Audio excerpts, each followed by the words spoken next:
The difference being that if you are a single performer or something like that and not a company, not an agency, clients might not think you're worth as much. Let's just say it right out there. So you need to figure out for yourself, what is that sweet spot?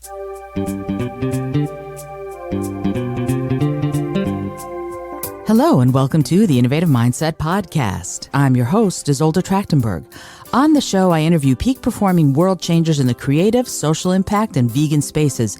If you like what you hear on this episode, you're going to want to check out the bonus mini episode that you can access if you DM me at Isolde T on Instagram and you let me know you want it. You'll get access to bonus episodes, new art, my latest writing, and other fun benefits. And now, let's get to the show.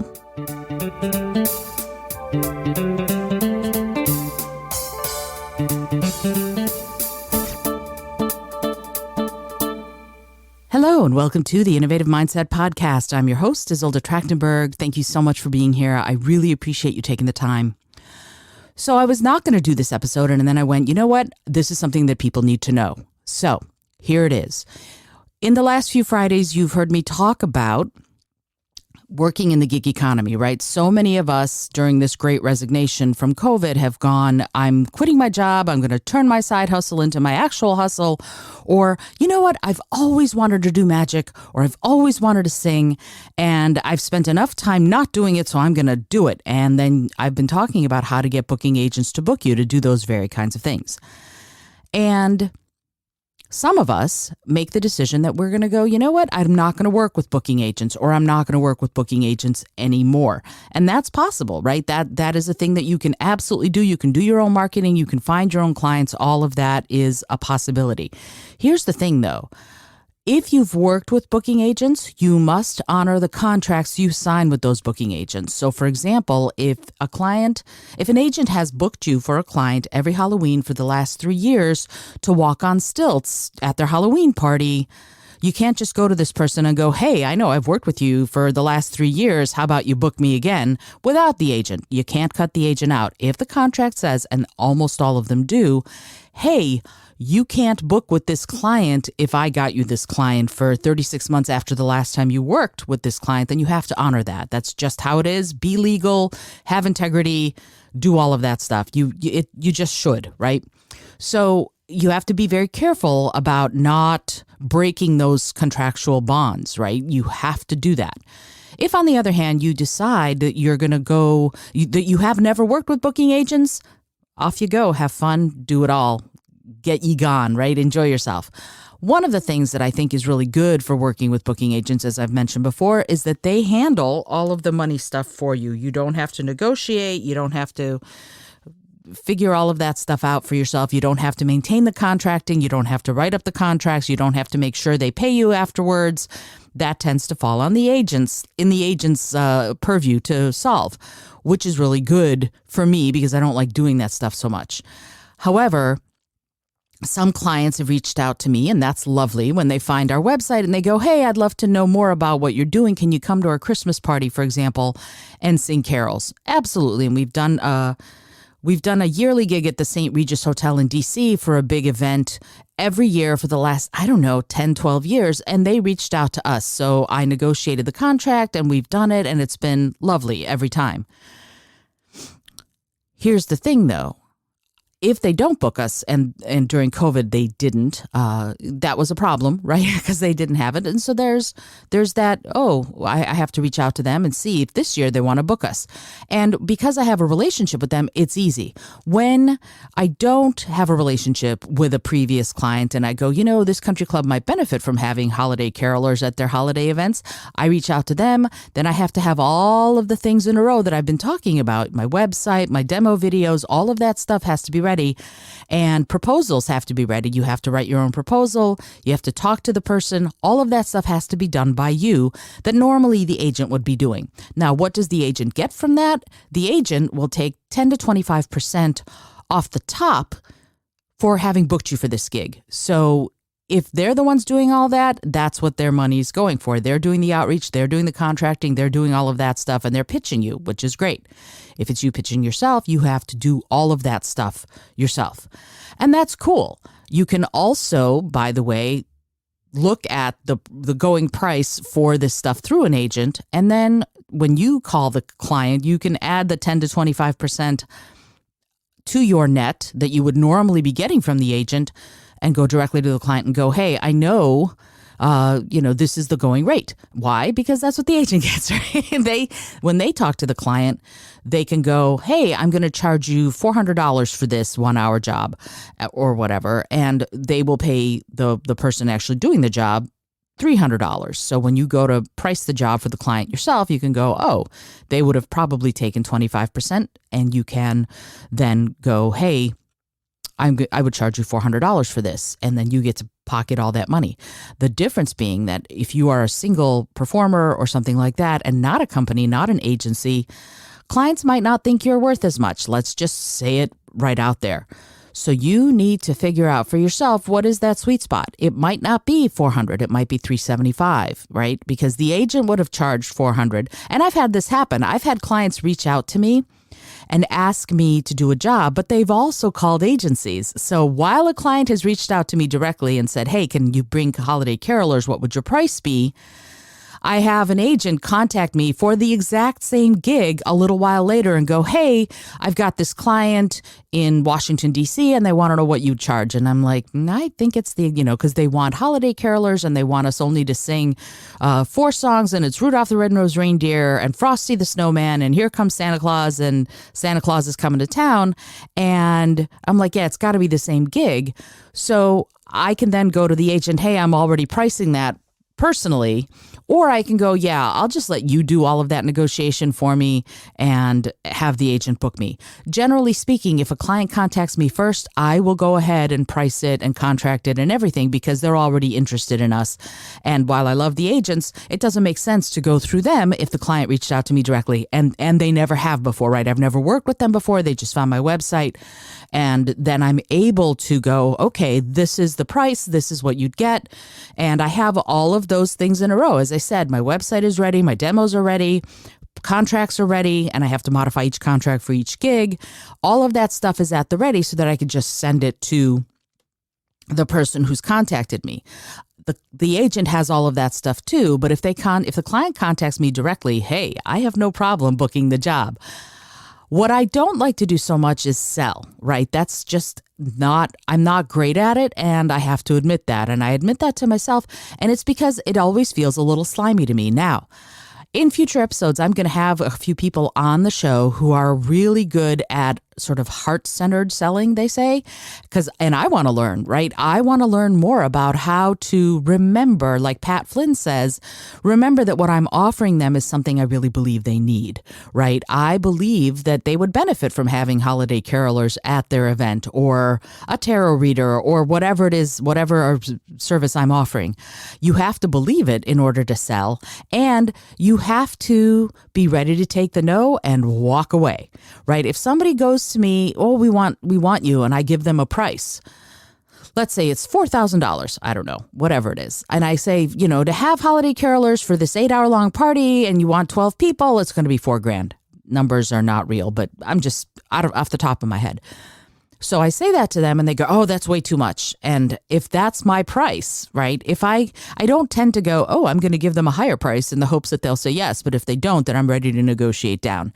I have my prices and I don't want to have to spend a lot of time negotiating because that takes time from me too. That takes my mental and physical resources to do that negotiation. I don't have time during the holiday season. I really am too busy. So I give them the price. If they balk at the price, I go, well, have a great life. Thank you very much. And I'm on to the next thing. And if they come back and go, okay, we want to pay you the $4,000 for 12 carolers for 8 hours or whatever, then I go, okay, great. Let's do it. And I'll send them a contract. You need to, in any negotiation, be prepared to walk away. If the client is balking and that is your baseline price and you cannot go any lower, hey,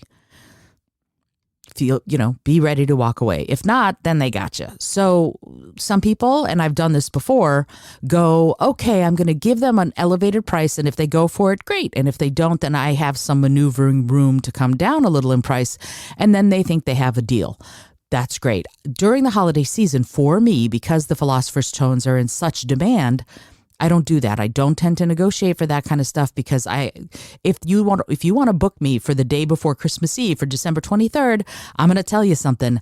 I'm going to have like 6 other people trying to book me for that date. So I'm not going to negotiate on price. We are seasonal and we work a lot during November and December. And then the rest of the year, there are lots of crickets, right? So I don't go, hey, let me negotiate with you. I go, that's totally cool. I completely understand. There are other caroling groups out there. We're the best. But if you want to go find someone who'll haggle with you for the price or give you a lower price, go with God, right? Off you go. I'm good with that and I will move on.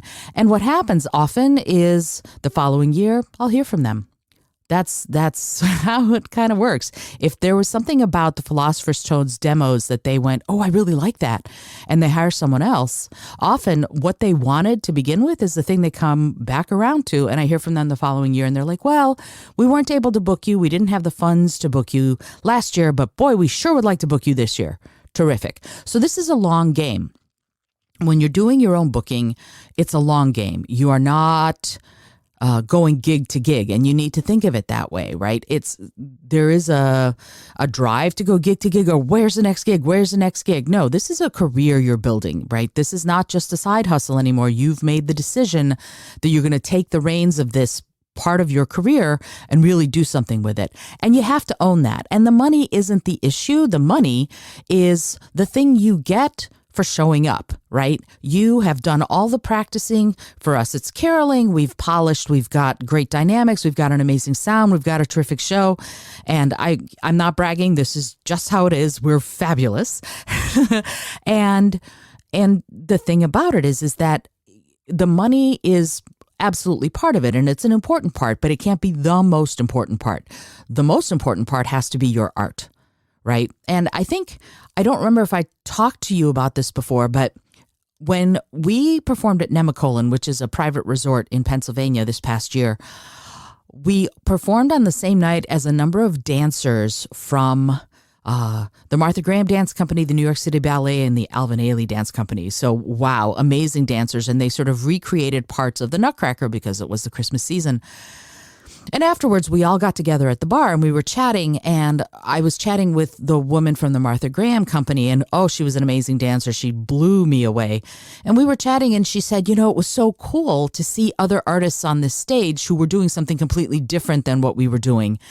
And I have to tell you, that blew me away too. I had stopped thinking of us as artists. I had started thinking of us as more of a commodity. Why?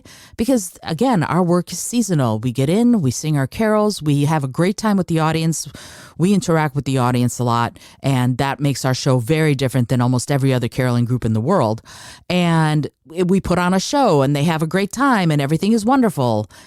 And throughout all of this, because I was doing all of the admin and so much of the contracting work, I had forgotten that we're artists. Isn't that interesting? Like, if you get, for me anyway, and maybe this works for you too, if you get to the place where you're doing the contracting and you're doing the admin and you're doing the logistics, you might just forget that you're doing this all in the service of your art. And you have to be careful about that, because first and foremost, you're an artist, you're a musician, you're a performer, you're whatever. First and foremost, you're that. And that's one of the pitfalls of doing your own contracting instead of working through booking agents is the mental sort of change you go through that makes you start thinking of this as a job. And I can do an entire 44,000 episodes all about what happens to you mentally and emotionally and psychologically when you start doing what you love as a job. For some people, it's fantastic. For other people, it becomes a grind that they actually don't want, right? Gary Vaynerchuk talks a lot about grinding, or at least he used to. Now he's more of a work-life balance kind of guy. But he talked a lot about, you have to grind, you have to get in there. Well, think about grinding. Grinding is a jarring, scraping kind of thing. And I really, as I get older, I'm thinking art should be a little bit more flow and a little bit less gears grinding. But with that, or with that framework, I want to say that if you turn what you love into your job by having to do all the contracting and all of the admin and all of the logistics and the 1099s and all of the stuff that you need to do, you need to be careful that you don't burn out, right? And that's sort of, to me, my booking agents that I work with are kind of my line of defense against that. But even they weren't enough. Not having anything to do with them, my own mental state was, I'm the leader, I'm the manager, I'm the lead soprano, I'm out there, I'm grinding, I'm contracting, da-da-da-da. And you know what? I'd forgotten that this was about music and art to me. And wow, when she said that, coming back around to Anne at the from the Martha Graham Dance Company, when she said, "Oh, blah blah blah, artists," I went, "Oh, that's right. We're artists. We're doing rare work." Now, don't get me wrong. If you listen to me for any length of time, I believe we're all artists in one way or another. But being an artist and working as an artist are two different things. And it just hit me upside the head that, yeah, we're artists. We're doing something that is very special, right? We're entertaining, but we're also bringing beautiful music to people who otherwise wouldn't be hearing it. And as you know, I believe art is meant to be shared. So that's exactly what we're doing. And you run the risk of losing that part of yourself if you try to do all of the financial stuff yourself. This is not to say that you shouldn't do it. This is to say that you want to be careful that you don't burn yourself out on that part of it and forget that you're an artist. That's really important. Artists can be business savvy and financially savvy. And in fact, I think it's better when you are, right? I think it's great when you are, because then you can do both. For me, for my experience, it was when I spoke with Anne, she said, yeah, of course you're an artist. And I went, yeah, wow. Okay.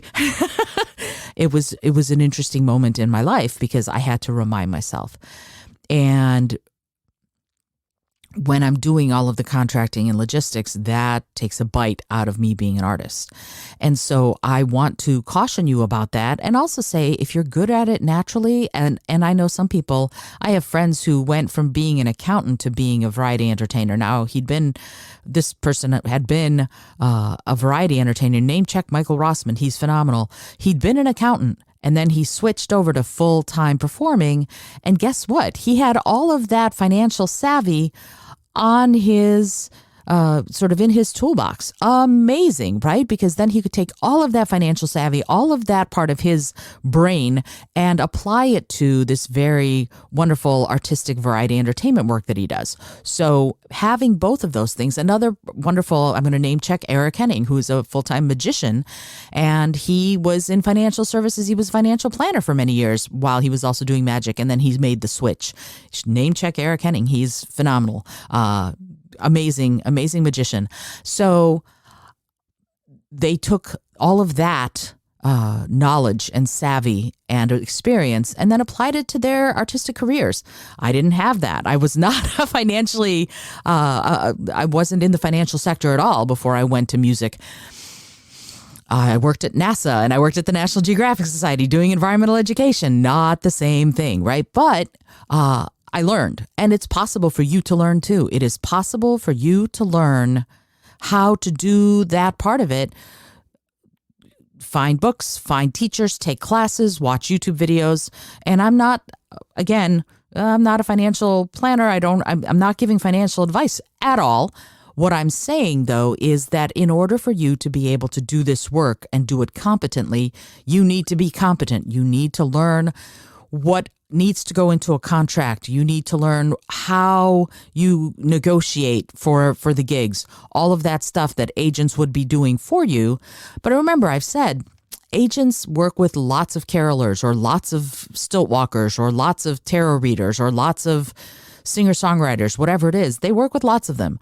So you're not the only one. There are sometimes agents will look to you as the best one, and that's fabulous. But you're not the only one. So if you can't do it, they'll just move on to the next person. If you're doing your own contracting, you're the only one you're worrying about, right? You're booking yourself. And that's a very, very different kettle of corn. So that I wanted to say to you, and that's really all in this wee bonus episode that turned into a longer bonus episode than I thought it would be. But I wanted you to have this because I think it's important for all of us to remember that you can do it yourself. There's nothing wrong with doing it yourself, but there's also nothing wrong with playing to your strengths and working for yourself in a way that feels good and comfortable. You don't have to work with a booking agent to get the finances down. You can hire someone who's a certified financial planner or financial expert who can do all of that contracting for you. You could even hire a lawyer if you wanted to. There are people who can do this stuff for you when you're first starting out, though chances are you don't have the kind of funds necessary to pay someone else. So it's a DIY world. Once you're ready to do it with someone else, you can either go through the booking agents or you can hire someone who will be only your agent. If you are making enough money to pay someone to do that, awesome. Some people work on commission, though that doesn't happen very often, but all of those things are possible. Those are just resources that you can look at and see if they will fit for you. In the end, you have to do what works for you.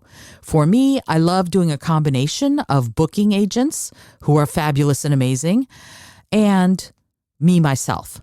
Now, the reason for me is that I am not going to do all of the marketing and outreach that I need to do in order to book us enough for the holiday season, right? I'm not reaching out to agents like that. I'm just not. I mean, to clients like that. I'm just not going to. I would never have dreamt, oh, you know what? Let me go to Nemacolin and see if they want us to carol. I didn't even know Nemacolin existed until the agent contacted me and went, hey, I've got this potential job. Let's talk about it. Wonderful, right? And hopefully that's going to turn into a multi-year gig because they liked us last year. So that's the thing. I would never have thought, let me contact them and say, hey, you must need carolers for the holiday season, even though, they're out there. Places are out there who are looking for this sort of work. I just am not the person who's going to do all of that outreach. I tend to look I don't look further afield. I look pretty much closer to home. And I also look for repeat customers from previous years. If the agent comes to me and says, hey, these people want you again, which a lot of our gigs are repeat gigs, absolutely. If the gig went well, we'll do it again, no problem. But I'm not doing all of the outreach and marketing that I could be if I were more inclined to do it. I get too busy during the holiday season and in the prep leading up to the holiday season to do it. So this is my long-winded way of saying you have to know yourself. You have to know what your strengths are, and you have to know what you're willing to do by yourself in order to make this side hustle into your hustle. For me, I will always do some combination of agents and me. That's what works for me. You're going to have to find out what works for you. I hope you've enjoyed this bonus episode and the last one of basically booking agents in the gig economy, right? I hope you enjoyed it. I hope you got something out of it. If you did, I'd love to hear from you about it. I'd love to hear what your thoughts are. And was there anything I totally forgot? Let me know. You can contact me. You can DM me at Isolda T on Instagram. I'd love to hear what your thoughts are about working with booking agents. And if you have any questions that I can answer, I'm happy to answer them. Until next time, I always remind you, this episode is brought to you by Brain FM. It is the app I use to do all of that contracting. I listen to it while I write contracts and while I do my admin and also while I meditate. I use the app every single day and I love it. And if you decide to try it, I get I'm an affiliate, so I get a wee little kickback from them for you having decided to try it. There's like a 20-day free trial, and then also you get 20% off if you use @Innovative Mindset on the coupon. Just go to brain.fm/Innovative Mindset and use @Innovative Mindset or Innovative Mindset, all one word, for the code, and then you get some money off, and that's kind of cool. Alrighty, until next time, this is Isolda Trachtenberg reminding you to be bold, be creative, and most of all, be kind.